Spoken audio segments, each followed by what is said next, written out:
Welcome to Builder Funnel Radio. This is episode number 30 with Mark Raffan. And in this episode, we talk about negotiations. And so we talk about how to plan and prepare for a negotiation, and then actually how to execute a negotiation, and finally wrap up the negotiation. So I think you'll get a ton out of this. It applies in multiple areas of your business. So stay tuned and enjoy episode 30 with Mark Raffan. Hey, Mark, glad to have you on the show today. Thanks for having me, buddy. I really appreciate it. It's truly an honor. Yeah. I'm really excited for our conversation today because we're going to dive into the world of negotiation, which I always think is interesting to talk about, whether you feel like you're a strong negotiator or not. I think there's a lot to learn, and it kind of gets into some of the psychology and some things that I think are pretty interesting. But before we get all the way into negotiation, I'm just curious, maybe give us a little bit of background and kind of how did you get into this space to begin with? Yeah, it's been an interesting journey. And, right out of university, I started off in sales, did super well, loved it, and then realized very quickly that I wanted to be in procurement. So after sales, a couple of years, I went into the procurement side of the world. Worked my way through from being a buyer through category management teams, led a few teams, and then, sales and procurement, high volume negotiation type roles. Got my taste of everything from $5,000 deals to $350 million deals and sort of everything in between. So bombed on a few of them and was successful on a lot more, which is super fortunate. And then I decided that I was getting bored and started up Negotiations Ninja. And we're all about content, coaching, and training. So that's what we do now. That's cool. Yeah. So, you learned it trial by fire, just, doing deals and having negotiated. A lot of it was, pardon me. A lot of it was on the job, learning from people that had gone before me. Learning what worked for my personality style, my personality profile, the type of job that I was in. But then I also I dedicated myself to a lot of personal improvement on negotiation. So I read and still read a ton on negotiation, sales, procurement, business, communications. I'm a very big subscriber to the idea that leaders are readers. So I usually get through at least one book a week, and I do listen to a lot of podcasts and a lot of material. And then I try to apply that knowledge, because the knowledge itself is pretty useless unless you apply it.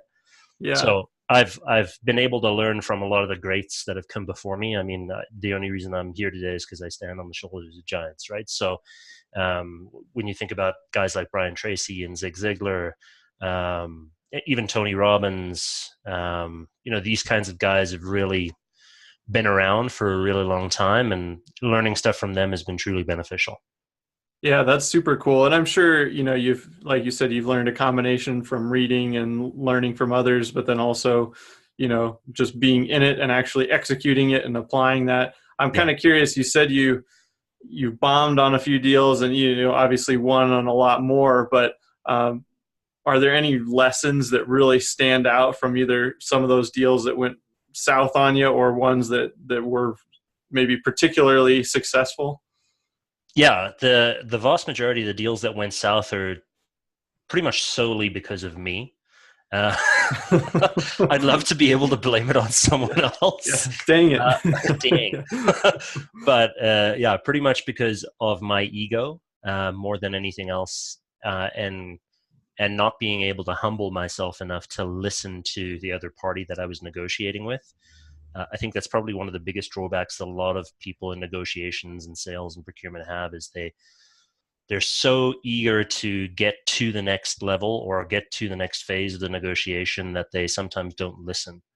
And I've learned the hard way that listening is the easiest road to getting a deal done.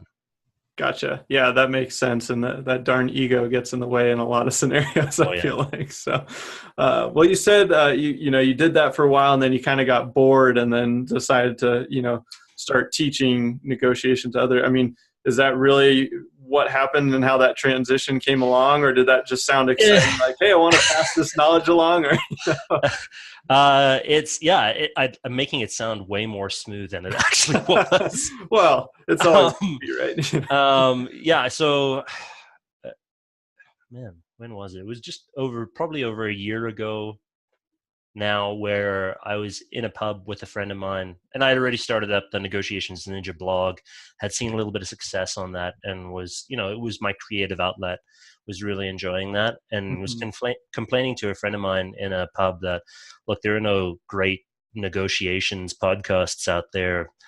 It really upset me. And then, we were 2 or 3 beers in, and he said, well, you should start one. I said, no, I'm not going to start one. That's like a ton of work. Plus, I have a full-time job, and I got this blog that I'm writing. And then I had 2 or 3 more beers, and it sounded like a great idea. So I kind of dived in head first without doing any research whatsoever. Nice.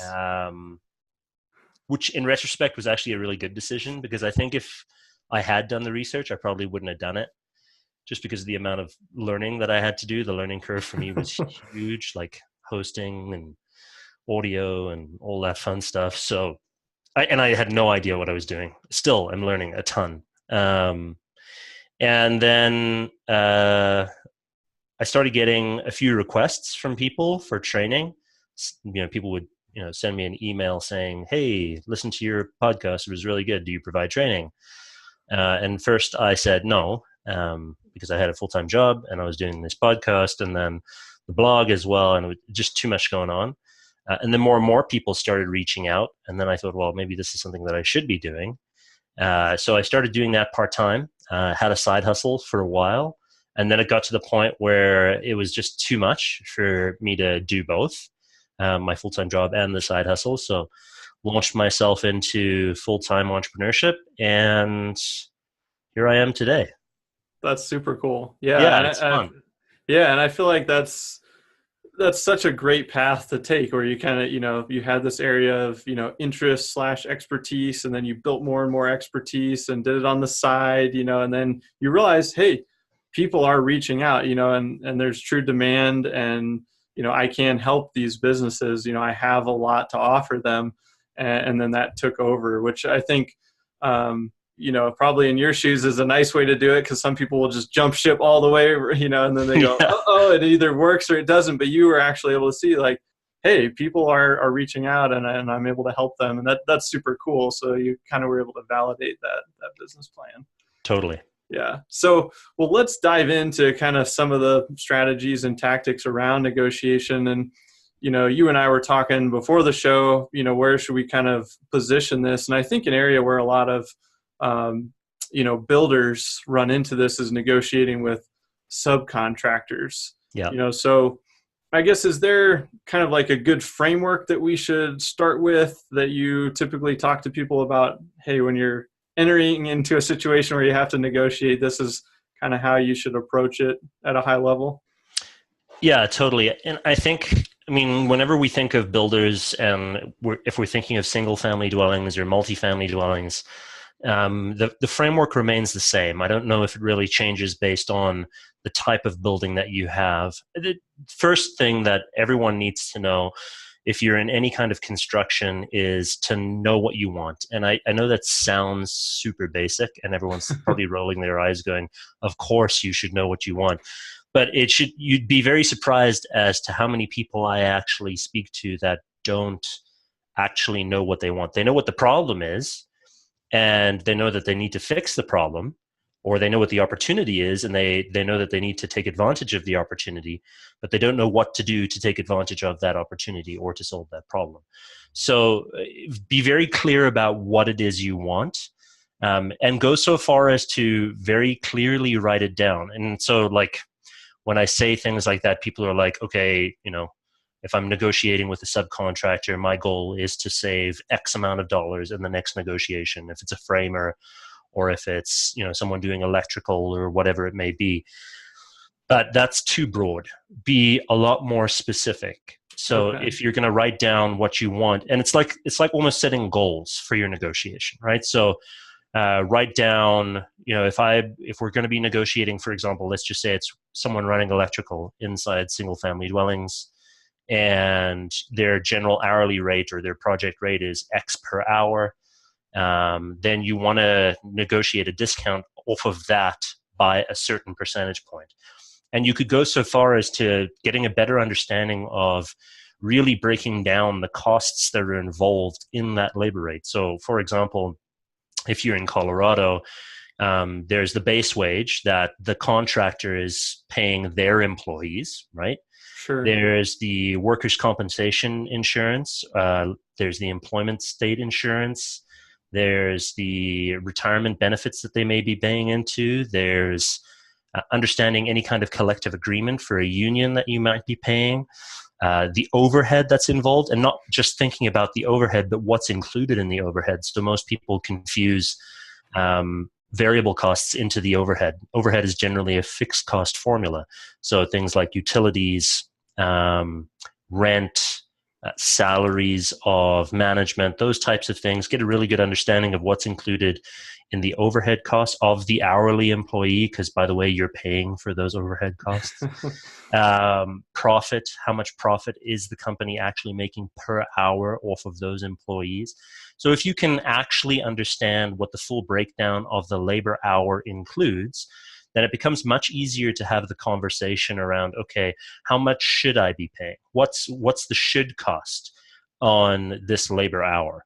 And if you can understand what the should cost of the labor hour is, then it becomes a fairly straightforward logical math argument around, okay, I'm not going to pay for you to drive the best BMW in the city, but I am reasonably going to pay for these other items. So just be very careful around your should costing methodology and your should costing modeling. Sometimes can be challenging to get those numbers from your subcontractors, but the more and more you try to get those numbers and start building out your cost modeling, the easier the conversation becomes. That's super interesting, because I feel like just that alone, there's a lot of research there involved, and people probably don't do half or a quarter of that going into a negotiation. So I feel like that alone is super helpful to just think through, I like how you framed it. What should this cost? Because you want to be reasonable. Obviously, you're not trying to develop a relationship where you're having somebody work with you and they're just losing money on everything, and that's not sustainable. So how do you go about uncovering this information? You said, do you just ask some of these questions directly, or is a lot of like market research and kind of like a lot of the information can be found through market research that you're doing online. So, for example, if you're doing any kind of union labor work, most of that information is available in collective agreements, and it breaks it down in a very detailed manner. Construction trade associations have a lot of that information in terms of benchmarking information, so you can go to your trade associations to really understanding what your should cost should be. And then if you've got a really good relationship with one of your contractors, it's great to sit down with them. And if you think it's going to be a long-term relationship, sit down with them and actually go through developing that should cost model. Because you've got a good relationship with them, they should be fairly open about sharing that information with you. Some people can get very guarded with that information, and rightfully so. Like there's no reason they should share it with you. Right, that was kind of my first thought. So there's no reason they should share it with you. But ultimately, if you want to build a more competitive model, you're going to need to get that information over time. And to a large extent, it's dependent somewhat on your leverage within the industry. So let's just say, for example, you're a bigger builder, then you can command more respect when it comes to transparency of the costs that are involved within your business. And then a lot of that information is publicly available, right? Like go to the trade associations, go to the union agreements, get a good understanding of what the market is actually offering.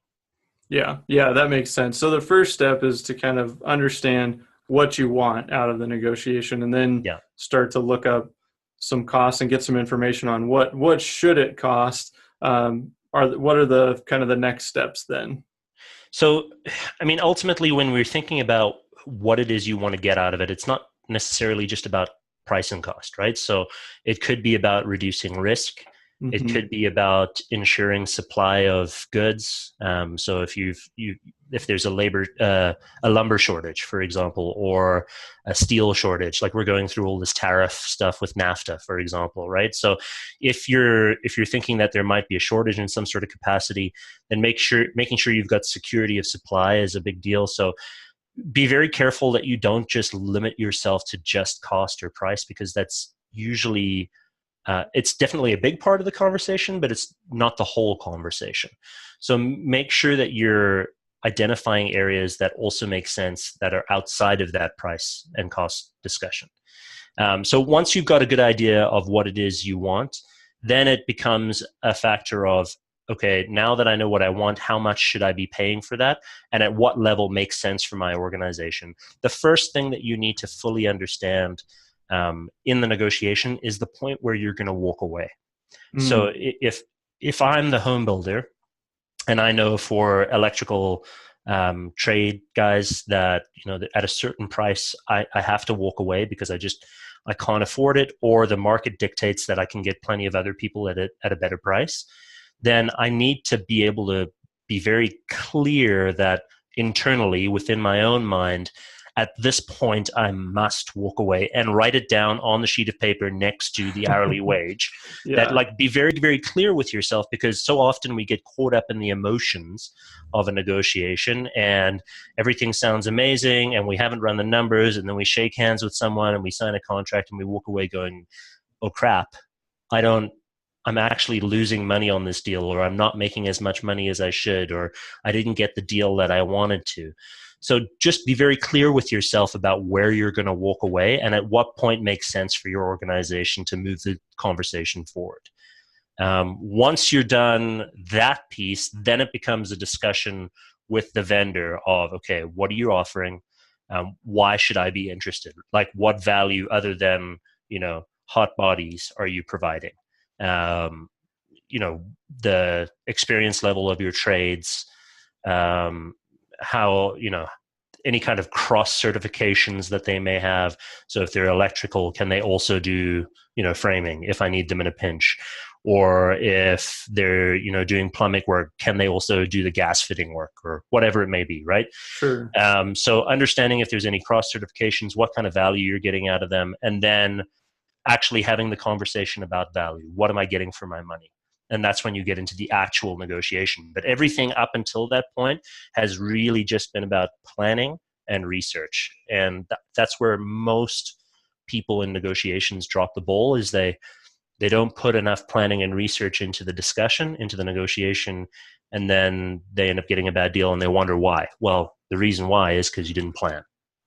Yeah. Yeah. I think that's awesome. And I mean, I wouldn't have thought of that, putting in all this research prior to actually going in and having that discussion. And I really like your points too about just what's the number that I'm going to walk away from. Because then it's easy. Once you get into the conversation, you go, okay, if it ever gets down to here, then I can walk away and I can feel good about it because I already researched it and planned for this scenario. Yeah. And I think the key thing that people get stuck on is being able to walk away. The only reason you're able to walk away is because you have another option to walk away to, right? Sure. So what is your plan B? Negotiators or people in the negotiation profession call it a BATNA, a best alternative to a negotiated agreement. That's just a fancy way of saying what's your option B. Sure. So if you get to a point where you have to walk away, do you have something else of equal or slightly lesser value that you can walk away to? And that's critical to have, because that's your biggest leverage point. Because if you're in a position where you have to make a deal and the other party finds out that you have to make a deal, you're stuck. You have to Yeah. pay whatever they ask for. Yeah, you're toast. Yeah. Yeah, So you would recommend then having plan B in your pocket prior to that conversation, because then you absolutely. have more confidence going into that. Yeah, always have a good BATNA. It's called best alternative to a negotiated agreement, or plan B. Have a good plan B before you go in and start negotiating. Gotcha. Yeah, Don't that try and makes develop sense. it after the fact. Yeah, totally. So what do you think is the most critical element to getting a negotiation to actually arrive at your desired outcome? Maybe not your last case scenario, or you've been negotiated down. Is there one thing that kind of stands out? Yeah, I know it sounds super cliched, but I'm going to go back to the listening thing that I said earlier.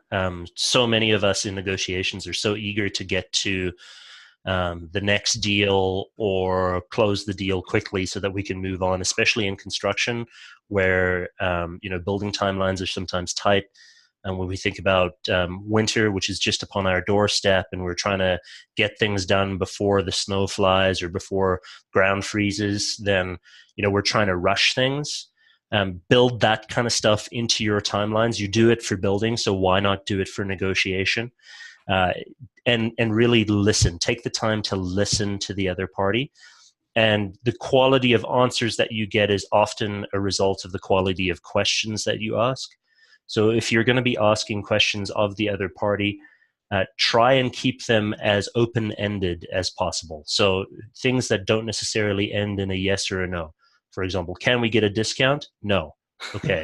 That probably wasn't the best way to Yeah. ask that question. Dang it, done. Maybe you would start that conversation by what are some of the challenges that your organization is facing in relation to its labor supply right now? And then you can start the conversation around supply and value and what drives that value, what drives that supply, and is price a part of that discussion? And then you can start digging further. But try and keep it open-ended to begin with, because then that drives further opportunities for you to leverage on later on in the conversation. But ultimately, your biggest point of understanding that is your ability to listen and to make sure that you're actually hearing what the other party is saying, and write notes. If you have to, write notes, make sure you get it all written down, summarize the conversation, and make sure you get a really good understanding of what the concessions are and what you've made as a result of your negotiation. Yeah, I think that makes a lot of sense. And when you get into that actual conversation, you've done your research, you know what your backup plan is, you know what your number is. How does that conversation unfold? I know you said asking some open-ended questions. Is that typically how you start the conversation? Absolutely. And are there some other good questions to ask to kind of, get you on that path to getting where you want to go? Yeah, so think of it from the perspective of what the other party is looking for in the negotiation as well, right? Because ultimately you're trying to drive to something that makes sense for them and also makes sense for you. So if you're thinking from your perspective as well as their perspective, it should be fairly easy for you to come up with questions that make sense for the deal. So if, for example, you're trying to drive something around price, you started that conversation around challenges with labor supply, then if they answered something, for example, like, well, right now we're having a lot of trouble finding people in, these maybe 3 geographic areas. Then you could, maybe you've got building in those 3 geographic areas. And then you would say, well, do you see this being an issue in other parts of your business? What do you think is generating this kind of a labor problem? And then you can get into a conversation of, okay, well, maybe I actually have to spend more money to get better quality people to these geographic areas, and it's going to cost me more money. Maybe then that's a conversation that you don't want to have with the labor supplier. But if you don't ask those questions, then you're never going to know. So that's why it's so important to plan your questions beforehand. Yeah. Don't try and think, and again, we get back to planning and preparation, right? Don't try and think of those questions on the fly, because you're not going to be able to think of all those things on the spot. It's rare that you come across someone that's that good in a negotiation where they're starting to think of all their needs and the other party's needs on the fly at all times and be able to cover everything. It's just not going to happen. So write it down, make sure that you're prepared going in to ask those questions, and then ask the other party whether or not this conversation is meeting their expectations and what do they want to get out of this negotiation. Because there's something that they want too. And it's not just more money, right? There's a why behind that more money. Why do you want that more money? Is it to expand? Is it to get into a new market? Why do you want to do business with us? Why is our name important to you? Why do you want to develop this partnership? All those kinds of questions are critical in you developing your leverage, so that later on, when you ask for that concession and you've really understood that they really need this business because they want your brand attached to their electrical work, then you can say, well, I mean, if you really want to make that work, then you're going to have to reduce your prices. But you can only do that if you ask those questions. Yeah, that's really interesting. As you were talking through that, I'm thinking, well, a lot of these questions, obviously they're helping you build leverage in certain areas, and you're kind of uncovering these leverage points, and you don't know where they're going to be until you ask the questions. But I'm also guessing that part of it is that will help you figure out if there truly are some easy win-wins, which obviously make any negotiation easier if both people can win. Is that the case, or is it all about leverage? No, truly, you hit it right on the head. I think unless you're going through that process and asking those questions, then you're never going to be able to uncover a quick win. Something that could be just below the surface of the conversation would never come up if you didn't ask that question, right? So there may be an opportunity where you're like, oh, holy cow, you have labor supply in every one of our geographic areas. Fantastic, like quick win, perfect. No one else can do that. Only you as an organization can meet all of our geographic requirements. And by the way, that's super high on our needs list. Check mark. Perfect. Now we're actually ready to have a real conversation about, okay, now let's just plan at this point. If you can do all of those things, we're just at a point of planning. So yeah, you're absolutely right. And ultimately, you're going to have to close the negotiation at some point in time, right? You can't just ask questions till the end of time. Sure, sure. So Yeah. once you've gotten to a point that makes sense for both you and the other party, make sure you're very clear on what it is you're both committing to. The vast majority of issues that I see in contracts that are developed between construction builders and trades that they hire are the scopes of work that are involved, Mm, not necessarily the terms and conditions that are attached to it, because usually you can get through that with some legal finagling. But usually the scope of work is where most things fall flat. And that's a result of not knowing what you want. So be very clear of writing down exactly what's included in the scope of work, and don't be afraid to be very specific. Because you may, God forbid, you may get into a situation where there's a misunderstanding on the scope of work, and the builder thinks one thing and the trade thinks another thing, and then they do the wrong thing, and then they screw up the build, and then you hold them accountable for something that they didn't understand in the first place because it wasn't very clear in the scope of work. So just make sure that you really, really define the scope of work really well. yeah, yeah, I'm sure that's an important step. So you ask your questions, you uncover leverage points or potential win-wins, and then you have to tie it down. So you summarize and make sure everybody's clear on what they're doing on both sides. So I'm curious, what do you think is the biggest mistake that people make when negotiating? Aside from not listening, I would say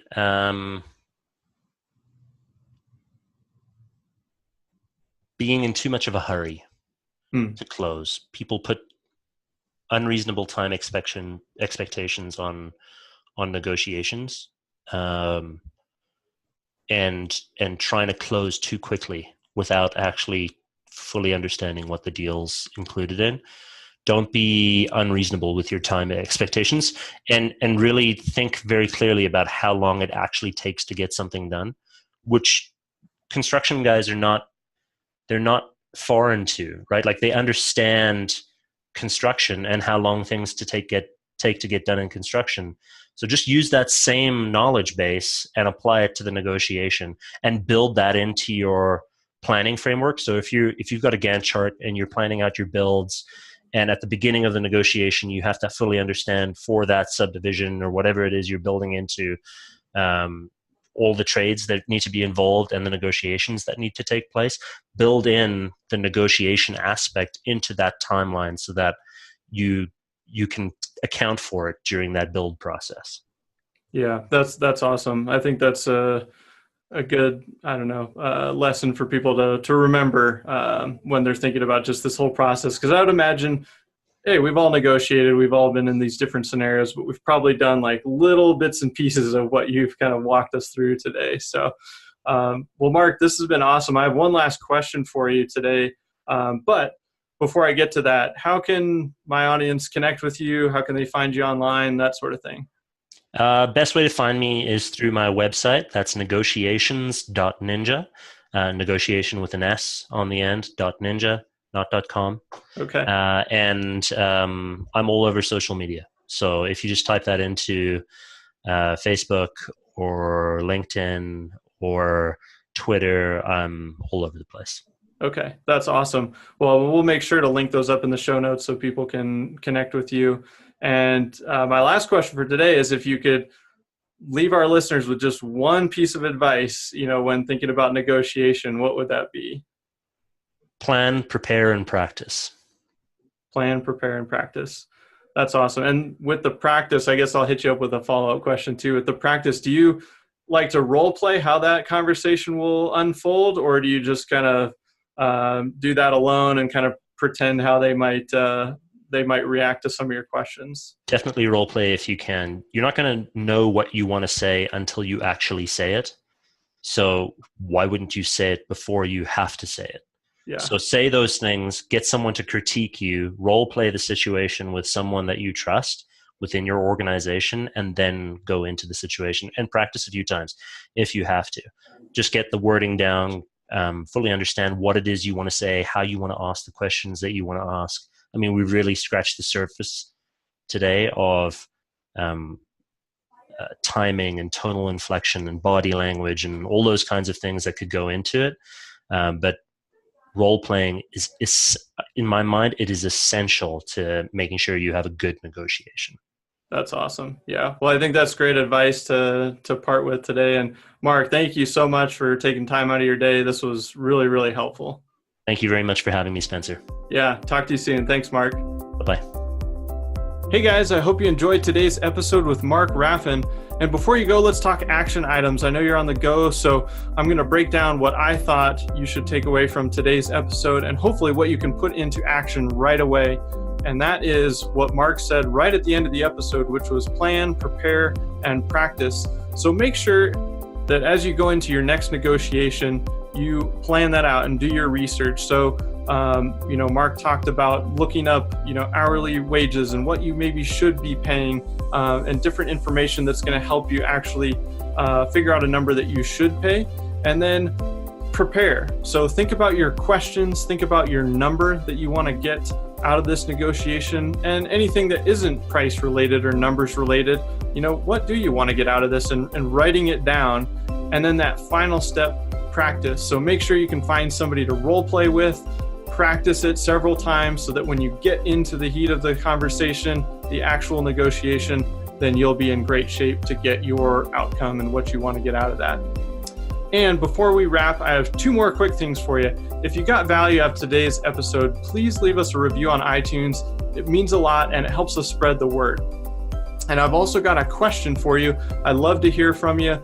So send us a quick note at hello@builderfunnel.com. I read every response, and that question is, what do you find yourself negotiating on most often? I'd love to hear from you. Again, send that to hello@builderfunnel.com, and we'll see you next time on Builder Funnel Radio.